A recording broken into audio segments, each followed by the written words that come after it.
தமிழ்நாட்டின் ஒவ்வொரு கோணத்திலும் ஒலிக்கிறது திராவிடத்தின் சத்தம். இது சாதாரண வரலாறு அல்ல. இந்த வரலாற்றின் அடுத்த அத்தியாயம் ஆரம்பிக்கிறது.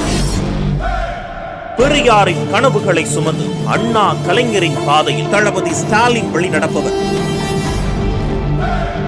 தமிழர் மனங்களில் ஆழமாக பதிந்த ஒரு பெயர் தமிழ்நாட்டின் புதிய பக்கத்தை எழுத துவங்குகிறது. இந்தியாவுக்கே வழிகாட்டும் திராவிட மாடல் ஆட்சியில் நம் முதலமைச்சருக்கு துணையா தமிழ்நாட்டின் எதிர்காலமா? தமிழ் மக்கள் நம்பும் நாயகன் உதயநிதி ஸ்டாலின்.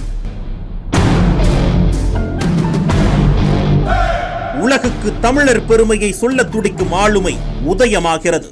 உதயநிதி ஸ்டாலின். தமிழ்நாட்டின் களம் புதிய வீரம்.